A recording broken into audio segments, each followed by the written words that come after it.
Welcome to Azure data factory playlist. మనం పైన వీడియోస్లో లైక్ ఈటీఎల్ గురించి చెప్పుకున్నాం, లైక్ డేటా వేర్హౌస్ గురించి కూడా చెప్పుకున్నాము. అండ్ అజూర్ డేటా ఫ్యాక్టరీ ఎక్కడ ఉపయోగపడుతుందని కూడా తెలుసుకున్నాం. ఎవరైనా వీడియో చూడకుంటే ఈ వీడియో కింద లింక్ ఇస్తాను, పోయి చూడండి. సో పోయిన వీడియోలో మనం like what is the role of ETL అనేది చెప్పుకున్నాం కదా. సో ఇక్కడ ఒక రీక్యాప్ చూద్దాం. లైక్ ఎక్కడ ఈ ఈటీఎల్ అనేది ఎగ్జాక్ట్గా యూజ్ అవుతున్నది తెలుసుకోవాలి. ఓకే, లైక్ ఎగ్జాంపుల్ ఏం చెప్పాలంటే, సపోజ్ మనకి ఒక 3 డీమార్ట్స్కి నేను నేను ఓనర్ అనుకున్నాను. లైక్ 3 డీమార్ట్ ఒక డిఫరెంట్ లొకేషన్స్ ఉన్నాయి. లైక్ ఎగ్జాంపుల్ బెంగళూరులో ఒకటి, చెన్నైలో ఒకటి, హైదరాబాద్లో ఒకటి ఉన్నది. ఓకే, ఎగ్జాంపుల్ చెప్తున్నా. ఓకే, ఒక నిమిషం.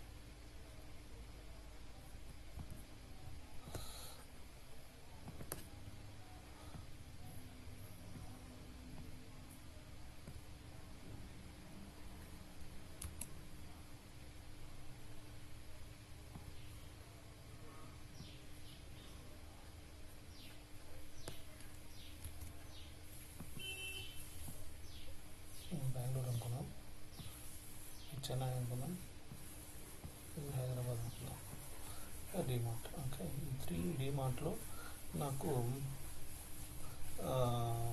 Like whenever customer goes to DMart, right, ఏదైనా కస్టమర్ డీమార్ట్కి వెళ్తే వాళ్ళు ఏదైనా పర్చేస్ చేస్తారు కదా. పర్చేస్ చేసిన ఇన్ఫర్మేషన్ ఓకే కస్టమర్ యొక్క ఇన్ఫర్మేషన్ డేటాబేస్లో స్టోర్ అవుతుంది. ఆ డేటాబేసెస్లో అడ్రస్ ఇక్కడ బెంగళూరులో ఒరాకిల్ డేటాబేస్లో స్టోర్ అవుతుంది. ఇక్కడ వచ్చి ఫ్లాట్ ఫైల్ అలాగే ఎక్సెల్ కానీ లేదా టెక్స్ట్ ఫైల్ కానీ స్టోర్ అవుతుంది. ఇక్కడ హైదరాబాద్లో వచ్చి SQL సర్వర్లో స్టోర్ అవుతుంది. ఓకే,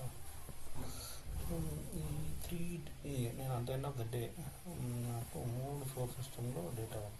ఈ 3 సోర్స్ సిస్టమ్ నుంచి డేటా నేను ఒక కామన్ ఏరియా తీసుకొస్తే కానీ నేను రిపోర్ట్ జనరేట్ చేయగలను. రిపోర్ట్ జనరేట్ చేసి ఒక డాష్బోర్డ్ చూడలేను. ఓకే, డాష్బోర్డ్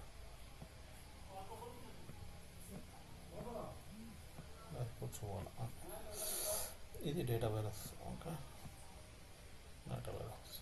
ఓకే, ఇక్కడ ఏదైతే మనం బెంగళూరు, చెన్నై, హైదరాబాద్ నుంచి డేటా తీసుకొచ్చి ఒక కామన్ ప్లేస్లో పెడతామో దాన్ని ఈటీఎల్ అంటాం అనమాట. Extract transform load. Okay, okay, extract transform load అంటే ఇది డేటా వేర్హౌస్. వన్స్ డేటా ఇక్కడికి వచ్చిందంటే మనము ఓకే పవర్ బిఐ కానీ లేదా క్లిక్ కానీ కనెక్ట్ అయ్యి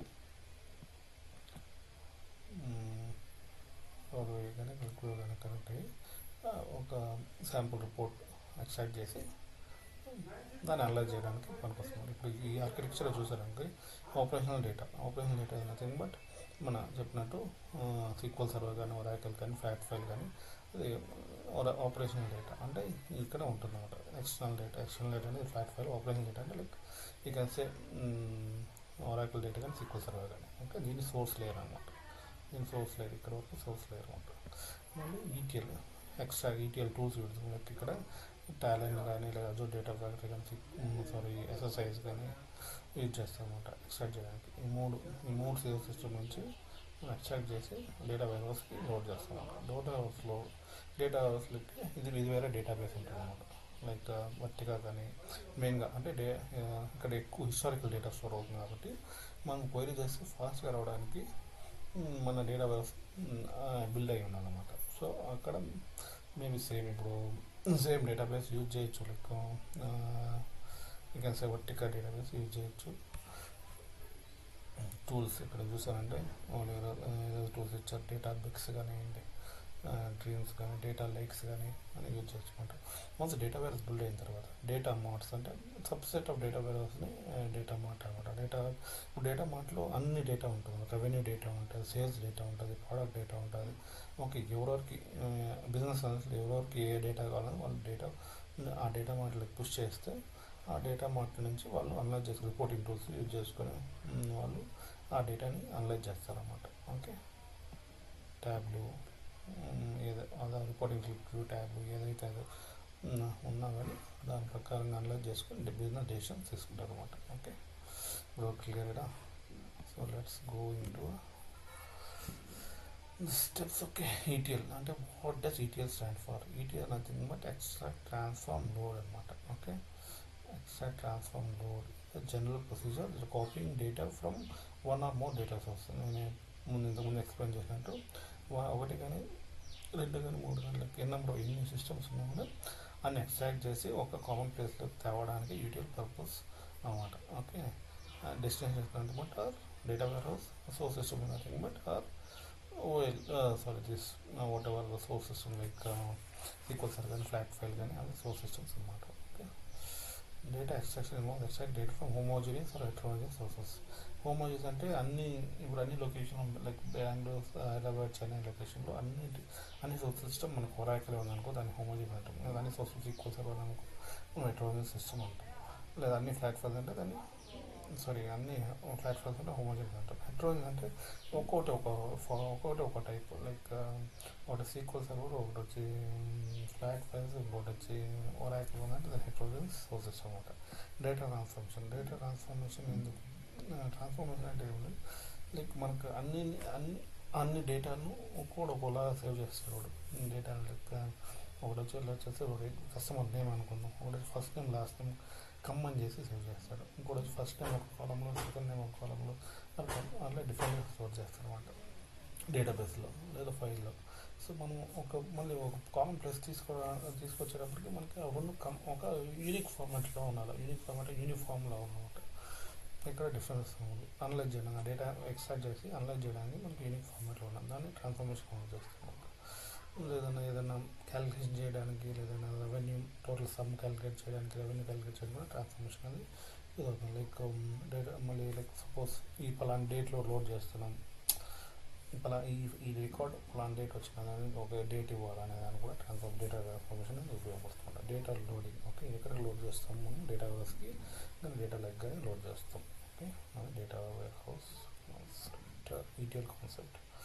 ఓకే, ఈటీఎల్ కానీ ఈఎల్టీ కానీ రెండు ఒకటి. డేటా వేర్ హౌస్ అనేది మామూలుగా మన సోర్స్ సిస్టమ్ కంటే పెద్దదిగా ఉంటుంది. ఎందుకంటే మనకి అన్ని సోర్స్ సిస్టమ్ డేటా తీసుకొచ్చి కమ్యూనిటీలో వేస్తాం కాబట్టి అది పెద్దదిగా ఉండాలి. ఓకే, అది mainly use for querying purpose. Okay, transactional data అనేది మామూలుగా SQL Server కానీ లైక్ అది వచ్చి ఎక్కువ స్టోర్ చేయదు. హిస్టారికల్ డేటా స్టోర్ చేయదు. ట్రాన్సాక్షన్ మన సోర్స్ సిస్టమ్ ఓన్లీ ఒక లెటర్స్ వాళ్ళు బిజినెస్ డేషన్ వరకు ఒక వీక్ వరకు పెట్టుకోవచ్చు, లేదా ఎవ్రీ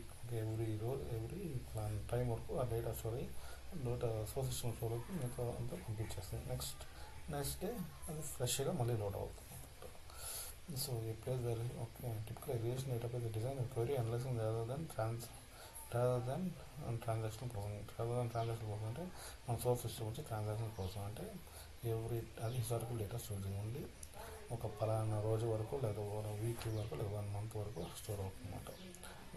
ఇది హిస్టారికల్ డేటా స్టోర్ చేస్తుంది మన డేటా వరకు. Contains either raw data or formatted data. Okay, common data warehouse multiple sources. ఇక్కడ వచ్చి మల్టిపుల్స్ నేను చెప్పినట్టు సేల్స్ డేటా ఉండొచ్చు, శాలరీస్ ఉండొచ్చు, ఆపరేషనల్ డేటా ఉండొచ్చు, హ్యూమన్ రిసోర్స్ డేటా ఉండొచ్చు, inventory data, social and internet అన్ని డేటా తీసుకొచ్చి ఒక కామన్ ప్లేస్లో పెడతారు. దాన్ని డేటా వేర్ హౌస్ అన్నమాట. ఓకే, ఇక్కడ చూసారంటే మీరు చూడు ఎక్సెల్ ఫైల్ ఉంది, XML ఫైల్ ఉంది, డేటాబేస్ లైక్ CDB అంటాం, ఏదో DB ఇచ్చారు. ఈటీఎల్ ప్రాసెస్ చేసుకొని టార్గెట్ డేటా వేసుకుని మళ్ళీ ఈటీఎల్ నుంచి మళ్ళీ డేటా మార్ట్ కూడా పెట్టుకున్నాం. Data mart is subset of data warehouse has the same character but usually smaller and focus on the data. Okay, usually small, focus on the data. అంటే ఇక్కడ నేను చెప్పినట్టు సేల్స్ డేటా కానీ sales కానీ operation data కానీ data మ్యాట్లో ఉంటుంది అనమాట. Okay, అన్ని కంబైన్ చేస్తే డేటా వేర్హౌస్ అనమాట. ఓకే, బిగ్ డేటా ఇప్పుడు మీకు వస్తుంది. థ్యాంక్స్ ఫ్రెండ్స్, ఇది ఈరోజు వీడియో. మీకు ఏమైనా డౌట్స్ ఉంటే కామెంట్ చేయండి. నేను నెక్స్ట్ వీడియోలో రిప్లై చేయడానికి లేదా క్లారిఫై చేయడానికి ట్రై చేస్తాను. Thank you so much. ఇది ఇంకోటి చెప్పాలనుకుంటున్నాను. ఇది క్లారిఫై అయితేనే నెక్స్ట్ డేటా ఫ్యాక్టరీ నెక్స్ట్ వీడియోస్కి వెళ్ళడానికి అవకాశం ఉంటుంది. Thank you so much.